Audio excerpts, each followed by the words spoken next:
100% வாய்ப்பு இருக்குண்ணா. இங்கே அவர் வந்தால் தான் நடக்கும். நிறையாவே மாற்ற வேண்டியதுலாம் நிறையா இருக்குது. நீ எதுவுமே மாறல.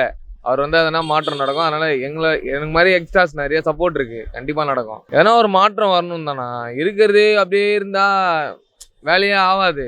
சும்மா அங்கங்கே எல்லாம் பள்ளம் இருக்கிற இடத்துல இன்னும் பள்ளம் இருக்குது. இன்னும் எதுவுமே க்ளோஸ் பண்ணவே இல்லை. சும்மா வந்துட்டு விளம்பரம் காமிச்சிட்டு அதை ஓப்பன் பண்ணி வைக்கிறது இதெல்லாம் ஆட்சி கிடையாது. இதுக்கப்புறம் மாற்றம் வேணும்னு நினைக்கிறது தான் ஆட்சியே. அதனால கண்டிப்பாக மாற்று ஆட்சி தான் நடக்கும். மற்றவங்க வந்தவங்களாம் திரும்ப வரதுக்கு வாய்ப்பே கிடையாது. கண்டிப்பாக வருவார்ண்ணா. என்னன்னா புதுசாக படித்தவன் செஞ்சால் பாலிடிக்ஸ் எப்படி இருக்குமோ அதுக்கேற்ற மாதிரி இருக்கும். அதாவது அப்பா கற்றுக் கொடுப்பாரு. அதெல்லாம் தாண்டி படித்தவன் செஞ்சால் எப்படி இருக்குமோ அது எப்படி இருக்கும். எனக்கு தெரிஞ்ச அதுதான். ஆமாம், அது நல்ல யூஸ் தானே. இவங்களுக்கு முன்னாடி நடக்கிறவங்க இப்போ நடக்கிற ஆட்சியில் நடக்கிறது வந்து அவங்களுக்கு இன்னும் பெனிஃபிட் தானே மகளிருக்கு எல்லாருக்கும். அப்புறம் என்ன ஆக போகுது? எல்லாருக்கும் கொடுக்குற காசு நமக்கு இந்த மாதிரி வருது. வந்து பண்ணிட்டு போட்டோம், அவ்வளோதான். எதுவும் கடத்திக்காமல் இருந்து நமக்கு செஞ்சால் போதும் ப்ரோ. அவங்கவுங்க லேடிஸ்க்கு கஷ்டத்துக்கு இல்லாமல் நம்ம பசங்க எல்லாம் உழைக்கிற மாதிரியே உழைச்சாலே போதும். அவங்கவுங்க லேடிஸ்க்கு வீட்டில் இருக்கவங்களுக்கு செய்கிறது நல்லது தான். எனக்கு தெரிஞ்சு முக்கால்வாசியே தான் ப்ரோ வரும். விஜய்க்கு தான் ப்ரோ வரும். முக்கால்வாசி எல்லாமே இப்போ அங்கே தான். எங்கள் வீட்டெல்லாம் பாருங்க, அப்போலேருந்து எல்லாமே ரத்தம் ஊறி இப்போ என்ன ஆட்சி நடக்குது. அவங்களுக்கு தான் சப்போர்ட்டே பண்ணிருந்தாங்க. ஆனால் இப்போ அவங்க எல்லாருமே மாறிட்டாங்க. எங்கள் வீட்டில் நான் சொல்லிட்டு இருந்தேன் நான் அங்கே தான் போடுவேன்னு. இப்போ எங்கள் வீட்டில் இருக்கவங்களே எப்பா நானே அங்கே தான்ப்பா போடுவேன்ட்டு மாறிட்டாங்க. எங்கள் அம்மாலேருந்து பாட்டி எல்லாம் அந்த கட்சியில் இருந்தாங்க. இப்போ எல்லாம் இங்கே வந்துட்டாங்க. என்ன பண்ண முடியும்? மாற்றம் தெரிஞ்சு போயிடுச்சு. அவங்களுக்கே எல்லாமே தெரிஞ்சுதுல. எல்லாமே பார்க்கறது தான் நியூஸ் சேனல் இல்லையா. கண்டிப்பாக அதான் நடக்கும். வேஸ்ட்டுண்ணா. எல்லாருமே அப்புறம் அதுக்குள்ளேயே போயிட்டாங்கன்னா வேஸ்ட்டு. அதெல்லாம் நடக்காத விஷயம். பிஜேபி கூட கூட்டணி வைக்கிறதுலாம் அவங்க அந்த கேட்டகிரி இவங்களாம் வைக்க வாய்ப்பு கிடையாது. வாய்ப்பு இல்லைண்ணா. இது வரைக்கும் அவர் என்ன செஞ்சுருக்காரு? எவ்வளோ அழிவுகள் வந்திருக்கு. மழை வெள்ளம்லாம் எவ்வளோ வந்திருக்கு. எவ்வளோ தமிழ்நாட்டில் பிரச்சனை வந்திருக்கு. ஒரு பிரச்சனை கூட இது வரைக்கும் வந்து எந்த சந்திப்போ எந்த மக்களை சந்தித்து பேசுகிறதோ வைக்கிறதோ எந்த உதவி எதுவுமே பண்ணதா இல்லை. அதனால் வரதுக்கு வாய்ப்பே கிடையாதுன்னு நான் நினைக்கிறேன். என்னுடைய கருத்து இது. பெரம்பலூரில் எனக்கு தெரிஞ்ச ஒரு 15% வாக்கு வாங்குறது வாய்ப்பு இருக்குது. அரசியலே தெரியாதுன்னு நான் சொல்கிறேன். அவங்க கூட இருக்கிறவங்கெல்லாம் எல்லாமே டுபாக் ஒரு டீம் தான் இருக்குது. நல்ல டீம் எவனுமே கிடையாது. ஆமாம், அதாவது எந்த கட்சி இப்போ முதல்ல அறிவிச்சாங்களோ அதை தான் இவரும் சொல்லிக்கிட்டு இருக்காரு. இதுவரை இவர் சொந்தமாக எந்த கருத்துமே இவர்கிட்ட கிடையாது. வாய்ப்பே கிடையாது தான் என்னுடைய கருத்து. இல்லவே இல்லை, ஒரு காலமும் கிடையாது. இதுக்கு முன்னாடி எது வந்துச்சு அதுதான் தொடர்ந்து வரும். கண்டிப்பாக விஜய் தான் வருவார். டிவிகே தான் வின்னு எப்பவுமே. என்ன காரணம்னா ஃபஸ்ட்டு டிஎம்கே இருந்தது. டிஎம்கே வந்து அந்தளவுக்கு எங்களுக்கு கம்ஃபர்டபுளாக என்ன சொல்கிறதுக்கு நம்ம ரோட்டுக்கு அப்புறமா அந்த தண்ணி அத்தியாவசிய பொருளாக ரேட்லாம் ஏறிச்சு. இப்போ கேஸும் ரொம்ப இதுவாகிடுச்சு. அதனால் விஜய் பற்றி தப்பாக நிறைய நியூஸ்லாம் வருது. அதெல்லாம் உண்மை கிடையாது. எல்லாம் பொய் தான். நடக்கிறதெல்லாம் டிவிகேக்கு சாதகமாக தான் இருக்கும். எல்லாமே வெற்றி டிவிகே. பெரம்பூருக்கு 95% ஆதரவு இருக்குது. அவரோட அரசியல் இதுக்கப்புறம் வந்தால் தான் நம்மளுக்கு தெரியும். ஆனால் அவர் இது வரைக்கும் நல்லதாக தான் பண்ணியிருக்காரு. இதுக்கப்புறம் நல்லதாக தான் பண்ணுவார். இதுக்கப்புறம் நல்லதாக தான் செய்வார். அது வரவேற்க இதுதான். ஆனால் இதுக்கப்புறம் போக போக தான் தெரியும். கண்டிப்பாக ஜெயிப்பார் டிவிகே. கண்டிப்பாக வாய்ப்பு இல்லை. அவருக்கு வந்துட்டு வாய்ப்பு கொடுக்கறதா மக்கள் இல்லை. நான் இந்த இளைய தலைமுறைகள் வந்து அவருக்கு வாய்ப்பு கொடுக்கணும்னு சொல்லி போயிட்டு இருக்காங்க. அந்த மாதிரி கொடுக்கக்கூடாது. அவருக்குன்னு சொல்லி வந்துட்டு பெருசாக எந்த ஒரு கொள்கையுமே இல்லை. கொள்கை அதுக்கு முன்னாடி வந்தவங்களுக்கு வாய்ப்பு கொடுக்கணும். வாய்ப்புனா வந்து சீமானுக்கு கொடுத்தா நல்லாயிருக்கும். சீமானுக்கு கொடுக்கணுன்னு தான் நினைக்கிறோம். வந்து நிறைய விவசாயிங்களுக்கு நிறைய திட்டங்கள் அவர் வச்சுருக்காரு. அவர் வரணும். ஃபஸ்ட்டு அவர் வந்தால் நல்லாயிருக்கும். தற்குறித்தனமாக பார்க்குறோம். கண்டிப்பாக அதில் அவங்களுக்கு எந்த ஒரு இதுவுமே கிடையாது. எதுக்குண்ணா எங்களுக்கு நல்ல வாய்ப்பு கொடுத்தா நாங்களே வந்து வாங்கிப்போம்ல. நான் 1000 ரூபாய் கொடுக்குறேன். எங்களுக்குன்னா பிச்சையாக போடுறாரு அவர். 1000 ரூபாய் கொடுக்குறேன், 2000 ரூபாய் கொடுக்குறேன், நான் 2500 ரூபாய் கொடுக்குறேன். எங்களுக்கு நல்ல வேலை வாய்ப்பு கொடுங்க, நாங்களே வாங்கிக்கிறோம். எதுக்கு எங்களுக்கு 2500 ரூபாய் சொல்லுங்கள்? நல்ல நீர் இல்லை, நல்ல தண்ணி இல்லை, நல்ல காற்று இல்லை. என் பிள்ளைங்களுக்கெல்லாம் எதுவுமே இருக்காது போல். நாங்கள் வரும்போது நல்லா ஏரி எங்கள் ஊர்லாம் வந்துட்டு அப்பா அம்மா வந்து நாங்கள் விவசாயம் பண்ணுற ஊர் தான். நல்லா குடிக்கிறதுக்கு நல்ல நீரே இல்லை. எல்லாமே கெட்டு போயிடுச்சு. எங்களுக்கு 2500 ரூபாய் வச்சு நாங்கள் எத்தனை நாள் சாப்பிட்டோம் சொல்லுங்கள்? சாப்பிட முடியாதுல்ல. எங்களுக்கு நல்ல நீரும் சோறும் இருக்கணும். விவசாயம்லாம் நஞ்சா மாறிட்டு இருக்கு. மாறணும். சீமான் வரணும். சீமான் அரசியல் வந்துட்டு எல்லாத்துக்குமான அரசியல்னா அவரை மாதிரி ஒரு தலைவன் வந்துட்டு கண்டிப்பாக தமிழ்நாட்டுக்கு தேவை. அந்த தலைவன் இல்லைன்னா உண்மையாகவே ஒரு பயம் இருக்குது. என் பிள்ளைங்களுக்காக வந்து அந்த தலைவன் வரணும். சுயநலமும் இருக்குது. என் பிள்ளைங்க நாளைக்கு வந்துட்டு நல்ல எந்த நோயும் இல்லாமல் வாழணும்னா கண்டிப்பாக சீமான்ன்ற ஒரு தலைவன் வரணும். இது வந்து இந்த சீமான் வரணுன்றது வந்து சீமானுக்காக கிடையாது, அவர் வச்சிருக்கிற கொள்கைக்காக. கண்டிப்பாக அவர் வரணும். சீமான் இல்லைன்னாலும் அவர் வச்சிருக்கிற கொள்கைக்காக நாங்கள் கண்டிப்பாக அவருக்கு ஓட்டு போடுவோம். ஆமாம். குற்றச்சாட்டுன்னா என்ன குற்றச்சாட்டுனா வைக்கிறாங்க?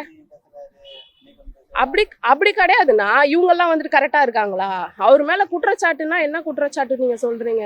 மாற்றி இவங்க பண்ணாத வந்து ஊழல் ஏதாவது இருக்கா? அவர் வந்துட்டு ஏதாவது கொலை ஏதாவது பண்ணிட்டாரா?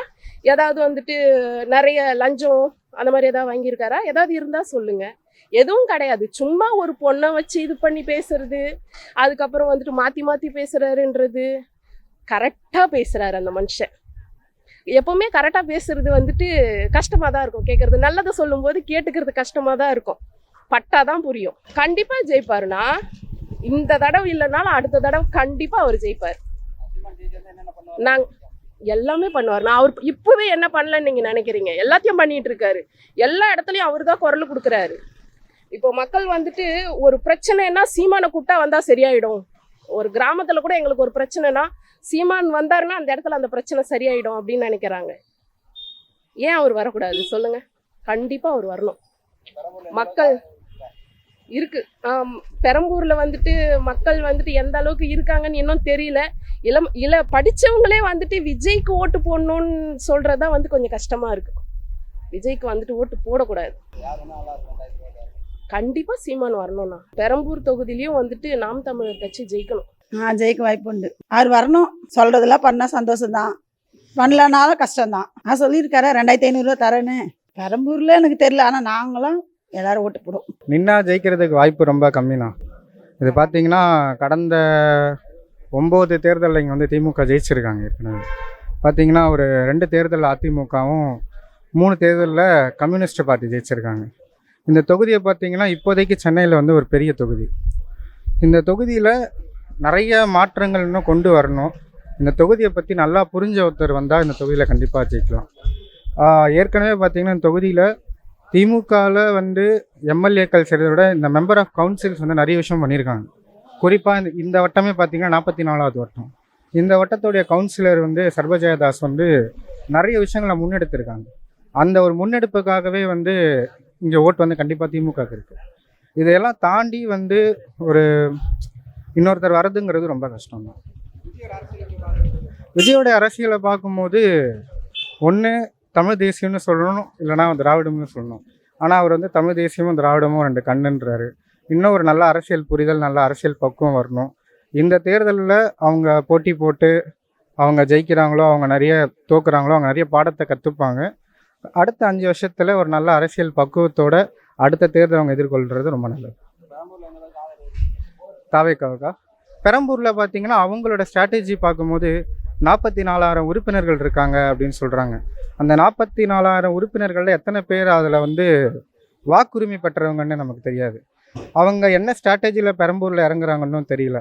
ஸோ பொறுத்திருந்தே தேர்தலுக்கு அப்புறமா தான் நம்ம பார்க்குறோம். அது பெரம்பூரில் இப்போதைக்கு பார்த்தீங்கன்னா திமுகவுக்கு வாய்ப்பு இருக்குண்ணா. இப்போ நிறைய மக்கள் வந்து இப்போ மாற்றத்தை எதிர்பார்க்குறாங்க. இப்போ விலைவாசியாக இருக்கட்டும், பெண்கள் பாதுகாப்பாக இருக்கட்டும், ஒரு சில இதுக்கு எல்லாமே அட்வான்ஸாக எல்லாமே பார்க்குறாங்க. அப்போ மாற்றம் கண்டிப்பாக வேணுதானே ஆகணும்ல. இப்போ இங்கே 5 வருஷமாக செய்யலை, இப்போ தொடர்ந்து 2 வருஷமாக தான் செஞ்சுட்டு இருக்கிறாங்க. அதுவும் என்னன்னா இப்போ எலெக்ஷன் டைம்ன்றப்போ செய்கிறப்போ எல்லாருக்குமே இப்போ இந்த கண்ணோட்டத்தை வச்சுட்டு யாருமே ஓட்டு போடுறது இது பண்ண மாட்டாங்கள, யோசிப்பாங்களோ கொஞ்சம். இந்த 5 வருஷத்துக்கு செய்ய வேண்டியதை 2 வருஷம் 1.5 வருஷத்துல செய்ய வேண்டியது இந்த 5 வருஷம் முன்னாடி செஞ்சிருந்தா விஜய்க்கு வாய்ப்பு கம்மியாக தான் இருந்திருக்கும். இப்போ எனக்கு தெரிஞ்சு அதில் இப்போ செய்கிறாங்கன்னா இப்போ அவங்க ஆட்சியை தக்க வச்சதுக்கோசம் யுத்தியாக இருக்கும் இது அவங்களுக்கு இப்போ செய்கிறது. இந்த 5000 இருக்கட்டும், இப்போ இந்த மகளிர் அந்த இது திட்டமாக இருக்கட்டும், எதுவாக இருந்தாலும். அதனால் பெரம்பூர் தொகுதியில் வாய்ப்பு உண்டு நான் எனக்கு தெரிஞ்சு. நல்ல கண்ணோட்டமாக தான் பரவாயில்ல, வந்தால் நல்லாயிருக்கும். வந்தால் மக்களுக்கு நிறைய தரும். மெயினாக பெண்கள் பாதுகாப்பு இருக்கணும்னு விரும்புகிறோம். ஏன்னா இப்போ நிறைய பெண்கள் சம்மந்தப்பட்ட நிறைய விஷயம் நடந்துகிட்ருக்கு. அதனால் முடிஞ்ச அளவுக்கு கூட்டணி வைக்க வேண்டாம்னு நினைக்கிறேண்ணா. ஏன்னா கூட்டணி இருக்காதவர்களும் நல்லது தான். பிஜேபியோட கூட்டணி வேணாம் தான் என்னோட கருத்து. ஜெயிக்கிறதுக்குன்னு சொல்ல வைக்கணும். ஆனால் நிறைய பேர் வந்து இப்போ தன்னிச்சையாக நிற்கிறதால விஜய்க்கு நிறைய சப்போர்ட் இருக்குது. மீடியா சைடில் சரி ஒரு சப்போர்ட்டில் இருக்குது. மற்றதில் பார்க்கும்போது சொல்கிறேன் இருக்கும் கண்டிப்பாக இருக்கும். நான் இல்லாமல் இருக்காது. நான் விட்டேன் எல்லாத்தையும் மாற்றம் தானே எதிர்பார்க்குறாங்க. கண்டிப்பாக இருக்கும்ண்ணா. மேக்ஸிமம் வந்து விஜய் வந்து பெரம்பூர் தொகுதியில் நிற்கிறேன்னு சொல்லியிருக்காங்க. ஆனால் அவர் நின்னா வந்து ஜெயிக்கிறதுக்கு வாய்ப்பு இருக்குது. ஏன்னா மக்கள் வந்து அவருக்கு நல்லா சப்போர்ட் பண்ணுவாங்க. ஆட்சி மாற்றம் தான், வேறு ஒன்றும் இல்லை. பார்க்கலாம், விஜய் வந்து வந்தால் எல்லாம் நல்லது பண்ணுவார்னு தெரியுது. அதனால் வந்து இங்கே இருக்கிற மக்கள் எல்லாம் அவருக்கு சப்போர்ட் பண்ணுவாங்கன்ட்டு. அவர் கொடுத்துருக்க சலுகை வந்து பார்த்தோன்னா நல்லா மேக்ஸிமம் எல்லாருக்கும் நல்லா தான் படுது. அதனால் வந்து பார்த்தோன்னா கண்டிப்பாக அவருக்கு வந்து மக்கள் எல்லாரும் ஓட்டு போட்டு அவர் ஜெயிக்க வைப்பாங்க. அவருக்கு பெரம்பூரில் மட்டும் இல்லை, தமிழ்நாட்டில் எல்லா இடத்துலையும் அவருக்கு ஆதரவு இருக்குது. அதனால் ஜெயிக்கிறதுக்கு வாய்ப்பு இருக்குது. வாய்ப்பு இருக்குது சார். புதுசாக வந்திருக்காரு, எல்லாருமே மாற்றத்தை எதிர்பார்க்கணும்னு நினைக்கிறாங்க. கண்டிப்பாக வரணும், வந்தால் நல்லாயிருக்கும். சரி, அவர் என்ன நினைக்குன்னு நினச்சி செய்கிறாருன்னு தெரியலையே. அது மாதிரி புது மாற்றத்தை உண்டு பண்ணட்டும். என்ன புதுசாக வரணும்னு எல்லா மக்களுமே எதிர்பார்க்காங்க. புதுசாக ஒரு ஆள் வரக்கூடாதா அப்படின்னு நினைக்காங்க. சரி, இவர் வந்து என்ன பண்ணுறாருன்னு பார்க்கலாம். சரி, புது விதமாக பண்ணுறாரு, பார்ப்போம்.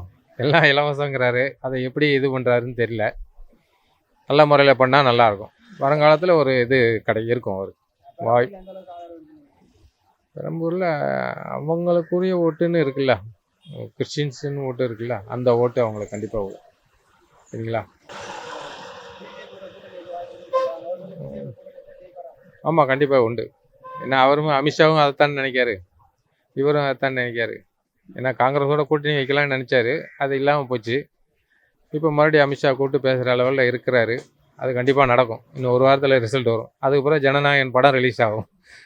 அதுக்கு பிறகு பாருங்கள், 15 நாள் கழித்து ஜனநாயகன் படம் ரிலீஸ் ஆகும். ஓகேங்களா? ரைட், வாய்ப்பு இருக்குது. கண்டிப்பாக வரும். எல்லாரும் மாற்றத்தை எதிர்பார்க்காங்கல்ல. சரிங்களா?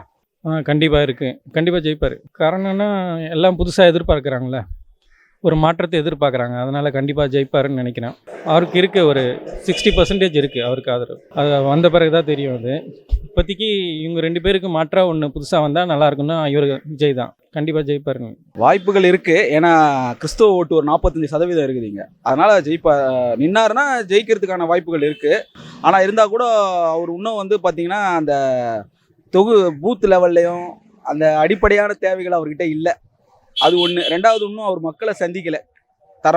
மக்களோட மக்களாக இல்லாமல் இன்னும் அவர் வேன்லேயும் அதுலேயும் போயிட்டுருக்காங்க. இப்போ நம்ம பார்த்தீங்கன்னா விஜயகாந்த் ரீசெண்டாக நம்ம எம்ஜிஆர் ஜெயலலிதாவெலாம் எடுக்க வேணாம், ரீசெண்டாக விஜயகாந்தை நம்ம எடுத்தனாலே போதும். விஜயகாந்த் பார்த்தீங்கன்னா அந்த புயல் வெயில் அந்த மாதிரி ஆரம்ப காலகட்டத்திலே மக்களோட மக்களாக பயணிச்சு. ஆனால் அவராலேயே இன்றைக்கி வந்து அரசியலில் வந்து அவரால் சோபிக்க முடியல. ஒரு கூட்டணி வச்சு தான், அதிமுகவோட கூட்டணி வச்சு தான் 41 சீட்டு நின்று 21 சீட்டு ஜெயிச்சு எதிர்கட்சியாக உட்கார முடிஞ்சுது. அப்போது விஜயால் பார்த்தீங்கன்னா ஏதாவது ஒரு திராவிட கட்சியோட, அதாவது இன்றைக்கி பார்த்தீங்கன்னா அவர் திமுகவை எதிர்க்கணுன்றாரு. அதனால் திமுகவை எதிர்க்கும் போது அது அதிமுகவோட தான் ஒரு கூட்டணி சேர்ந்தால் மட்டும்தான் அவரால் எதிர்கட்சி கூட்டணி ஆட்சியை அமைக்க முடியும். இல்லைன்னா அவர் 1 சீட்டோ 2 சீட்டோ வாங்கிட்டு அவர் மட்டும் ஜெயிக்கலாம். ஏன்னா அவருக்காக ஓட்டு விழும். அவர் ஜெயிச்சுட்டு கட்சி பார்த்திங்கன்னா அடுத்த 5 ஆண்டு காலத்தில் கட்சி இல்லாமல் போயிடும்.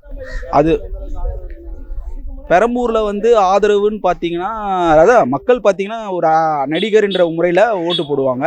அவங்க சமுதாயத்தை சேர்ந்த கிறிஸ்துவ சமுதாயம் நிறைய இருக்குது. இங்கே கொடுங்கியூரில், பெரம்பூரில் போன எல்லா இடத்துலையும் பார்த்திங்கன்னா அவங்க சமுதாயம் இருக்குது. அதனால தான் அவர் பெரம்பூரை சூஸ் பண்ணியிருக்காரு. ஏன் கொளத்தூரில் எதிர்த்து நிற்க வேண்டியதுதான்? ஸ்டாலின் எதிர்த்து ஏன் நிற்க முடியாதா? ஆக்டர் தானே, பலமானவர், இளைஞர் சக்தி இருக்குது. ஏன் அவரால் அங்கே கொளத்தூரில் எதிர்த்து நிற்க வேண்டியது? இல்லை எடப்பாடி எதிர்த்து நிற்கலாமே? ஏன் அவர் பெரம்பூரை சூஸ் பண்ணியிருக்காருன்னா அங்கே தான் நம்ம யோசிக்க வேண்டிய விஷயம் இருக்குது. பெரம்பூரில் ஏன் நிற்கிறாருன்னா கிறிஸ்துவ மக்கள் ஓட்டு, தாழ்த்தப்பட்டவர்கள் ஓட்டு, முஸ்லீம்கள் ஓட்டு நிறைய இருக்குது. அதனால் அதை சூஸ் பண்ணியிருக்காரு. அவர் உண்மையிலே திமுகவை எதிர்க்கணும், இந்த சக்தி வரக்கூடாது அப்படின்னு நினச்சாருன்னா முதலமைச்சரை எதிர்த்து நின்று கொளத்தூரில் நின்று இருக்கலாம். ஆனால் அவரை வந்து ஆக்சுவலாக வந்து பார்த்திங்கன்னா வேளச்சேரின்றாங்க, திருச்சின்றாங்க. பெரம்பூர் எந்த அளவுக்குன்னு தெரியல. ஏன்னா பெரம்பூரில் வந்து பார்த்திங்கன்னா திமுக 2 முறை ஜெயிச்சிருக்குது. இப்போ இவர் இங்கே நிற்கும் போது பார்த்திங்கன்னா திமுக சைட்லேருந்து பார்த்திங்கன்னா இளைஞரணி துணை செயலாளர் அவர் நிற்கிறாருன்னு சொல்கிறாங்க. அதனால் இவர் நின்னாலும் ஜெயிக்கிறதுக்கு வாய்ப்புகள் அதிகமாக இருக்குது பெரம்பூரில். அதை நம்ம மறுக்க முடியாது. ஆனால் அவர் மட்டும் ஜெயிச்சு சட்டசபைக்கு போய் என்ன பண்ண முடியும்? ஒன்றும் பண்ண முடியாதுல்ல. மக்களுக்கு என்ன பயன்? பெரம்பூர் தொகுதி வளர்ச்சி அடையாது. அவர் ஜெயிச்சார்னா அது எதிர்கட்சின்னு சொல்லிட்டு சப்போஸ் திமுகவே வந்துச்சுன்னா எதுவுமே செய்யாது. அது 100% உண்மை. ஆனால் ஜெயிக்கிறதுக்கு 100% வாய்ப்பு இருக்குது. ஏன்னா அது கிறிஸ்துவ ஓட்டு அங்கே ஜாஸ்தி. கொடுங்கியூர், வேசார்பாடி இளைஞர்கள் ஜாஸ்தி, விஜய் ரசிகர்கள் ஜாஸ்தி. முதல்ல ஜெய்சீலன்னு சொல்லிட்டு ரசிகர் மன்ற தலைவர் விஜயகாந்த் விஜய் கட்சியில் இங்கே தான் துவங்கப்பட்டது.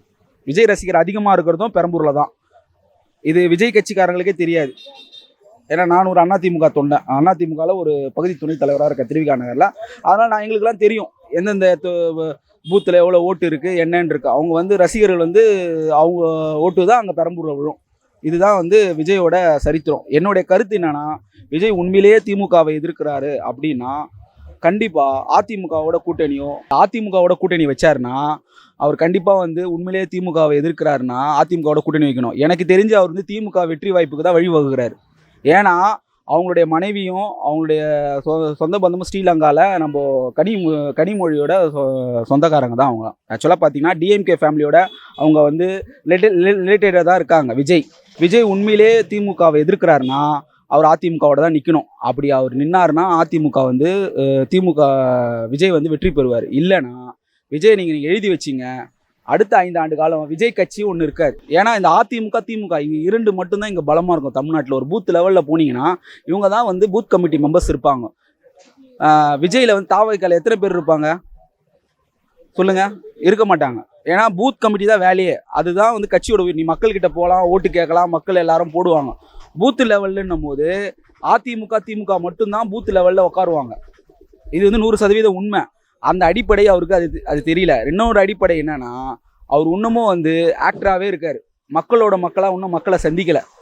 புரிஞ்சுங்களா? அப்படிப்பட்ட அம்மா புரட்சி தலைவி அம்மா, எங்களுடைய தெய்வம் புரட்சி தலைவி அம்மாவே 2011 சூறாவளி பிரச்சாரம் பண்ணாங்க. ஏன்னா அந்த அம்மா 2001 தோக்கப்பட்ட 96 தோத்ததால் 2001 அந்த அம்மாவே வீதி வீதியாகவும் தெருவாகவும் பகுதியாகவும் வட்டமாகவும் போய் அந்த அம்மாவை ஓட்டு கேட்டாங்க. ஓடுங்களா? இவர் அந்த அளவுக்கு வெறும் ஒரு பங்களாவில் ஈசிஆர் ரோட்டில் உட்காந்து ஓட்டு கேட்காம மக்களாக இல்லாமல் என்ன பண்ணுவார்? இவரோட திட்டம் என்ன இருக்குது? நாங்கள் 2000 ரூபாய் தரோன்னா 2500 ரூபாய் தரேன்றாரு. வேலை வாய்ப்பு உருவாக்குற திட்டம் அதனா இருக்கா? ஒன்றுமே கிடையாது. அவர் கூட்டங்கள் பார்த்தீங்கன்னா ரசிகர் கூட்டம் தான். அது ஓட்டாக மாறாது. அவர் பெரம்பூரில் கூட தோல்விக்கான வாய்ப்புகள் உண்டு. ஏன்னா நாங்கள் திமுக அதிமுக நாங்கள் 2 பேரும் ஒன்றா சேர்ந்து இவர் வரக்கூடாதுன்னு நினச்சா என்ன பண்ண முடியும் இவரால்? அப்படிப்பட்ட விஜயகாந்தையே நம்ம நோவராக்கிட்டு விஜயகாந்தை நொந்து போய் தான் தொடர்ந்து தோத்துட்டார்.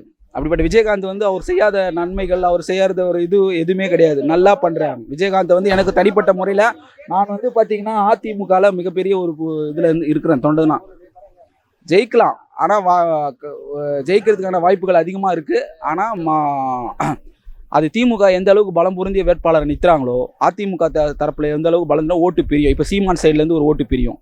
அந்த மாதிரி பிரியும் போது குறைஞ்ச வித்தியாசம் ஜெயிப்பார். ஆனால் கண்டிப்பாக ஜெயிப்பார். ஏன்னா இளைஞர்கள் அவர் விஜய்க்காக போடுவாங்க இந்த ஒரு டைம். ஆனால் அது போட்ட பிறகு அந்த பெரம்பூர் தொகுதியில் அவங்க படக்கூடிய கஷ்டங்களை பாருங்கள். கரண்ட் இருக்காது, தண்ணி இருக்காது. இனிமேல் அந்த தொகுதி மக்கள் அவதிப்படுவாங்க இவர் போட்டதுக்காக. ஏன்னா இவர் எனக்கு தெரிஞ்சு 3 சீட்டோ 4 சீட்டோ அதான் வர வாய்ப்பு. அதே ஒரு அதிமுகவோடையும் கூட்டணி சேர்ந்தாருன்னா பிஜேபின்றாங்க. பிஜேபியை விடுங்க, தமிழ்நாடை பொறுத்தவரைக்கும் திமுக அதிமுக இவர் அதிமுகவோட சேரணும்னு சொல்ல. இவர் அதிமுகவோட சேர்ந்தாருன்னா இவர் கண்டிப்பாக துணை முதல்வரோ வர்றதுக்கான வாய்ப்புகள் அதிகமாகவே இருக்குது.